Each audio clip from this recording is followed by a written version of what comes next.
evening and welcome to Meet the Press Daily. I'm Chuck Todd here in Washington. So let's get right to it. The biggest headline from Mueller's report is not no collusion, no obstruction, as the president, his campaign, his lawyers, and his attorney general are claiming.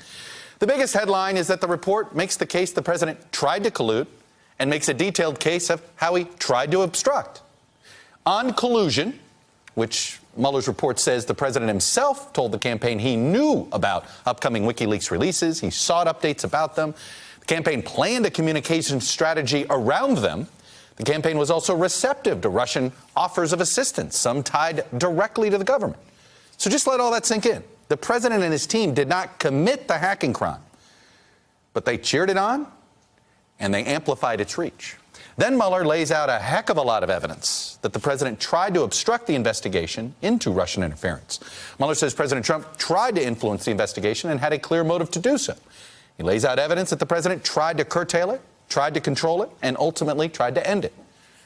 Then there's this head-turning line, quote, "The president's efforts to influence the investigation were mostly unsuccessful, but that is largely because the persons who surrounded the president declined to carry out orders or accede to his requests. The president also tried to prevent the disclosure of evidence, and there may have been efforts to influence witness testimony. It's a ton of information to digest, and we're about to get into as much of it as we can, including the escalating political fallout as well. Let's not lose sight of something really important that just happened. The legacy of this moment is that foreign interference in U.S. elections may have inadvertently just been normalized, that the new dark art of politics may now be considered acceptable. We got an all-star team joining me. We got Julia Ainsley is at the Justice Department for us. Mimi Rocah is a former assistant U.S. attorney at the Southern District of New York, now an MSNBC legal analyst. And with me on set, Andrea Mitchell, our chief foreign affairs correspondent and host of Andrea Mitchell Reports. Former CIA Director John Brennan, now an MSNBC senior national security analyst and intelligence analyst. Ben Wittes, editor-in-chief of Lawfare, senior fellow at the Brookings Institute and an MSNBC law analyst. And Betsy Woodruff, politics editor for the Daily Beast and an MSNBC contributor. Okay, all resumes have been read. We are done there. Julia, let me start with you because, wow, what a difference the report is from the version Bill Barr was telling us about.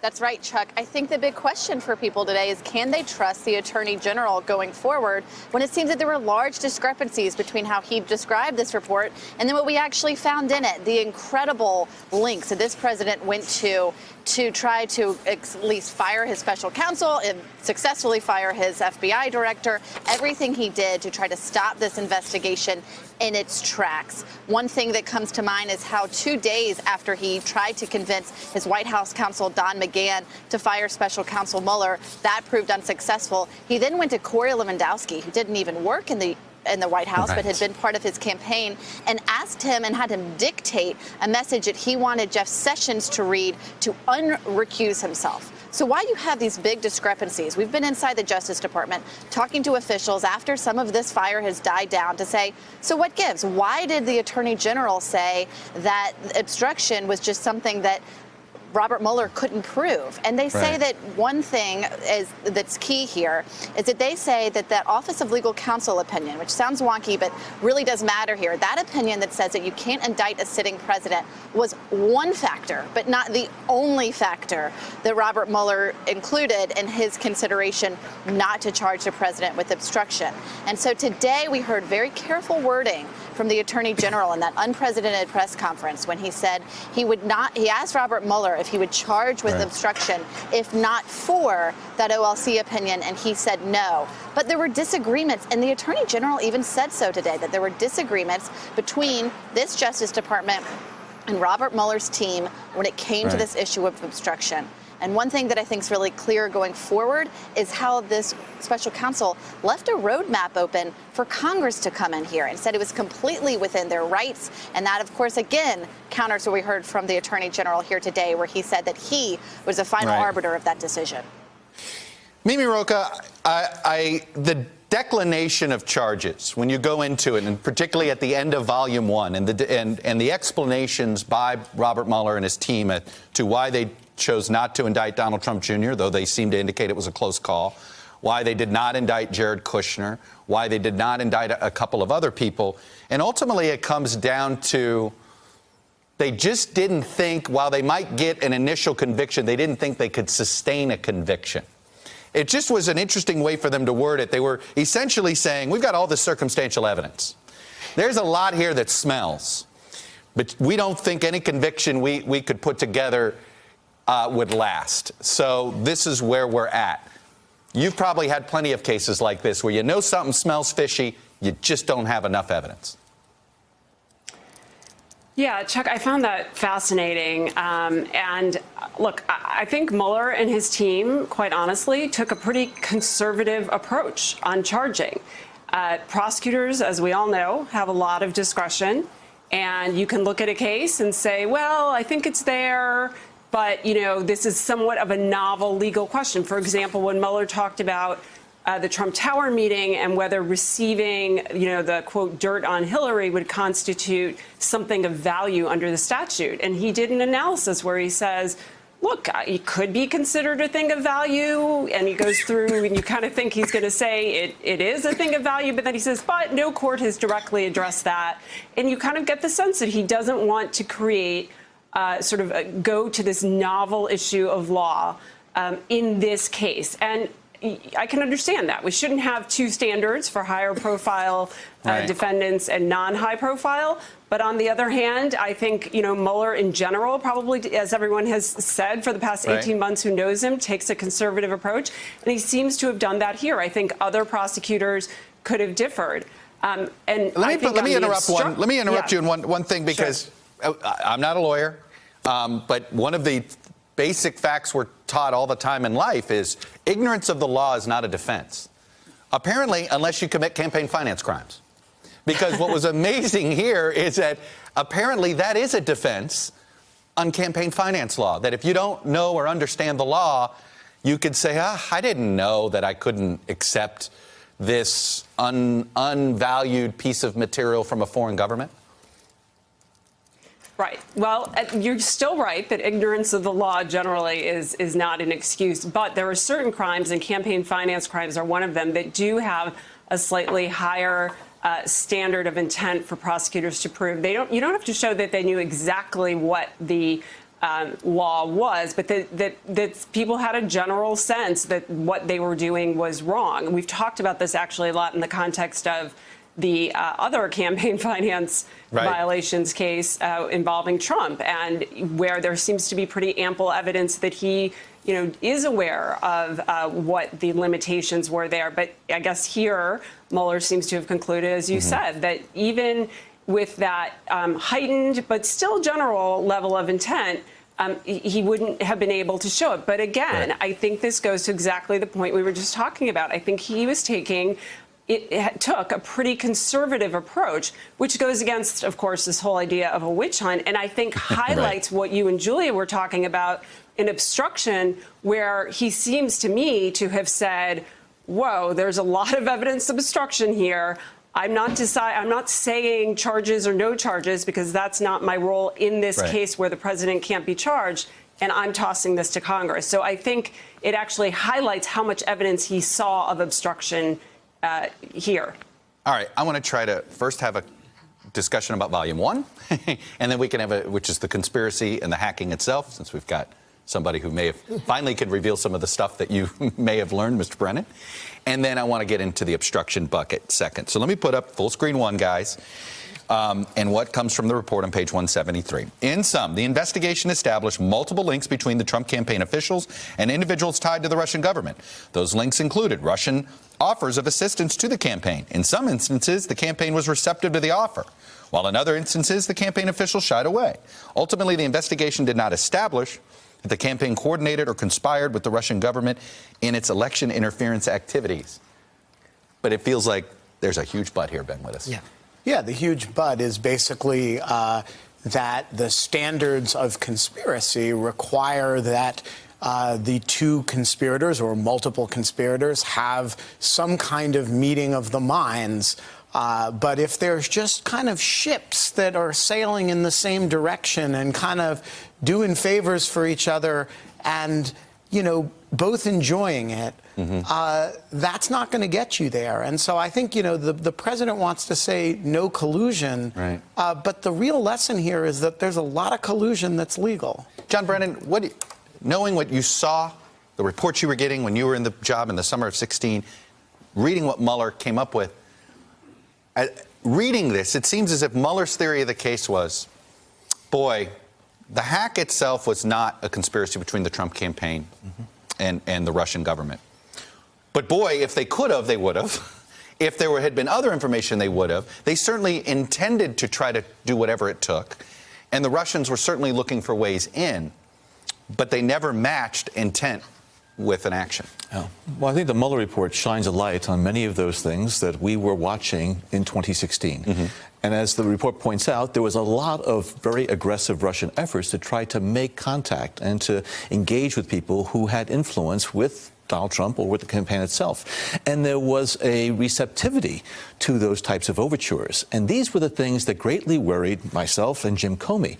So for claims that the investigation, the criminal investigation that was undertaken as of 31 July in 2016 was not predicated, that is totally false. No, this is a huge pile. I mean, there's a lot of predication. Sorry. Well, absolutely. And it goes back into 2015 and before that. And so I think it just demonstrates that there's a corpus of information here, even more so that Bob Mueller has been able to uncover, that really underscores the importance of what the work being done by the FBI, CIA, NSA, and others to try to understand what the Russians were doing, and for the FBI, who on the U.S. side might have been actively working with them, again, in a witting or unwitting capacity in terms of what the intelligence services were ultimately trying to accomplish. Andrea, I'm still just sort of gobsmacked here that basically multiple members of the Trump campaign knew the Russians were up to some basically interfering in our election, and they were so concerned about it that they created a campaign plan to take advantage of it. They did not call the FBI. They did not. Exactly. I mean, that is something here that seems to be getting lost today. Where's the outrage? Outrage, yeah, on this aspect. You opened the program talking about the normalization of Russian interference in our campaign. Where are the patriots who called the cops, who called the John Brennans, the FBI at least, and said, wait a second, Vladimir Putin, according to this report, from 2014 on, was trying to interfere. In 2015, Michael Cohen was during the UN General Assembly meetings, and Putin was in New York, calling repeatedly and saying, my boss, Donald Trump wants to meet with Vladimir Putin, and a woman from the embassy saying that's not according to protocol. He's not a head of state. It is so funny how the ham-handed nature at times. I mean, the Trump campaign was begging for Russian meetings. Yes. And then, by the way, jumping forward to obstruction down the road, right. The president's lawyer was telling Michael Cohen in August of 2017 or 2018, you don't have to talk to Congress about that. Take that out of your prepared testimony. Telling him, take that 2015 approach from Trump out of your prepared testimony, and multiple calls over and over again during the days preparing that testimony. And if he weren't the president, it would be, or they said it was lawyer-client privilege, which is correct. But so there was no subordination of perjury in that congressional testimony. But in any case, the fact is the Russians are everywhere. That Seychelles meeting where they just happened to bump into each other in the bar, Erik Prince and Demetrius, the head of the sovereign, wealth fund of Russia, close to Putin, in the Seychelles Island. There was a 3-hour meeting with the whole economic team, with Kellyanne Conway, with Bannon, with Ross, with Mnuchin, all the day before Erik Prince buys a ticket and goes to the Seychelles and happens to run into this Russian oligarch. You brought up the Erik Prince stuff. Betsy Woodruff, I'm trying to figure out how Erik Prince isn't dealing with a lying to Congress charge. What he said to Congress and what he said, what he clearly more concerned about what Mueller knows, so he seemed to be a bit more forthcoming here. It's just two different stories. There is all sorts of detail about the extent to which what Erik Prince told Congress seems quite inconsistent with what we know from what's on paper. My colleague Aaron Banco and I did extensive reporting on the Eric Prince portion of this probe over the last year or so, found lots of documents showing the communications that he had, the way he was briefed for this meeting. He told Congress that he kind of bumped into these folks in a bar in the Seychelles, that it was a coincidence, that it was, casual conversation over beers. But we knew months ago that he received a sheet telling him who he was going to be talking to, that members in those conversations had talking points where they were talking about how to try to improve U.S.-Russia relations in ways that would appear to be totally outlandish to mainstream foreign policy thinkers. Bannon at Bannon's home on the way back. Exactly. The idea that this was a random happenstance absolutely strains credulity. Hey, Mimi Rocco, one of the other things in the Eric Prince story is both basically Eric Prince and Steve Bannon say, I can't find any messages before a certain date, essentially admitting that they've, well, look, they didn't say they destroyed evidence, but it certainly seems like they couldn't access evidence. Yeah, I mean, and that's not the only time. I mean, Mueller mentioned specifically in the report that, there are instances, actually, he uses the word destruction of evidence, not specifically to Bannon here, but that seems to be a running theme, and I don't want to get us off this topic, but no, I understand again, that. It goes, but I feel like it goes to the obstruction. Well, I go back to this, that it feels as if that the two are related. Some of these charges didn't get brought on conspiracy, not because they didn't think it happened, but because the evidence was missing. Right. Fair? Yeah, and I think that seems to me to be a theme of this report. I mean, I think Mueller says it pretty explicitly, not as explicitly as we are saying it right now, but it seems to me that the various efforts of obstruction here worked to some degree. And that's part of what's so troubling about Barr's ultimate conclusion that somehow you don't charge obstruction when the underlying crime is not proven, when in fact it should really be, well, the same, if not the opposite conclusion. Well, let me move to obstruction, guys. Full screen 4 here from the report. The president's efforts to influence the investigation were mostly unsuccessful, but that is largely because the persons who surrounded the president declined to carry out orders or accede to his request. Comey did not end the investigation of Flynn, which ultimately resulted in Flynn's prosecution and conviction for lying to the FBI. McGahn did not tell the acting attorney general that the special counsel must be removed, but was instead prepared to resign over the president's order. Lewandowski and Dearborn did not deliver the president's message to Sessions that he should confine the Russia investigation to future election meddling, only to have, and I believe here this goes to, and McGahn refused to recede from his recollections about events surrounding the president's direction to have the special counsel removed, despite the president's multiple demands that he do so. So, Julia Ainsley, how did Bill Barr come to this conclusion again? And how did he exonerate him when, I guess you could say, does not exonerate technically covers that paragraph, but wow, is it a misleading phrase?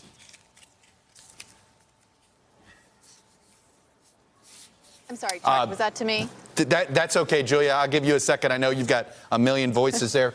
Ben, let us take it. Look, the president is ineffective as an executive, and his people don't do what he says. If there's a trade agreement on his desk, somebody spirits it. Withdrawal from a trade agreement, on his desk, somebody spirits the letter off of his desk, right? If he tells you to obstruct justice, you don't do it. And I do think the report is pretty compelling as to his desire, his intention, his pretty consistent behavior toward obstruction.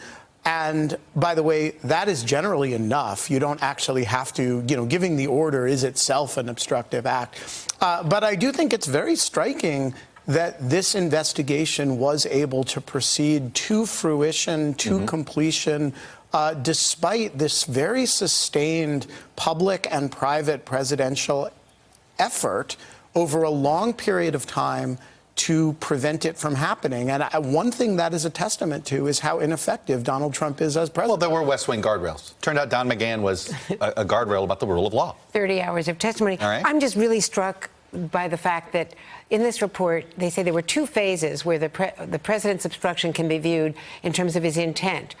pre-Comey firing and then after the appointment of the special counsel. Perhaps before, they're suggesting that before Comey was fired and all of these surrounding issues, perhaps that rises to the kind of description that William Barr, I think, very disingenuously presented today about intent. But after the report says at that point, the president engaged in a second phase of conduct involving public attacks on the investigation, non-public efforts to control it, efforts in both public and private to encourage witnesses not to cooperate with the investigation. Judgments about that nature of the president's motives in that phase require a different standard. Julia Ainsley, I'm still trying to understand how Bill Barr, where he found in the report that somehow the president's, was just so upset about being a target, and that was the explanation. I mean, how did Bill Barr know his state of mind? I don't think Mueller does. He did it. And another reason why we know so little about his state of mind is because the president was not forthcoming. The special counsel's office tried for a year to get him to sit down. He did not agree to that. And then it's clear that from the answers that they gave, the written responses to the special counsel's questions, they were not forthcoming at all. They had over 30 times where the president said he did not recall, did not remember, or did not have independent verification of a certain event. And the special counsel's office said that this was not adequate, but they did not ultimately subpoena him for more information simply because it would have been a very lengthy litigation process. So that is where Robert Mueller stood on that. So for the attorney general to then say, well, then this must not be within the president's head, that's hard for a lot of people to get their heads around. I think at this point, what the attorney general is hanging on is the fact that Robert Mueller did not make a decision on obstruction, and that he did have the ability and the authority to do so himself, but it's not clear that he completely presented all of that information in the most transparent or accurate way. Hello, YouTubers. If you're watching this, it means you've checked out our channel, so thank you. Now do me a favor, subscribe by clicking on that button down there. Click on any of the videos to watch the latest interviews and highlights from MTP Daily and MSNBC. You can get more Meet the Press content every morning in the First Read newsletter. If you're tired of content that you don't know anything about where it came from, you don't have to have that problem with us. NBC News, MSNBC, MTP, and the Meet the Press mindset right here for you on YouTube. Subscribe now.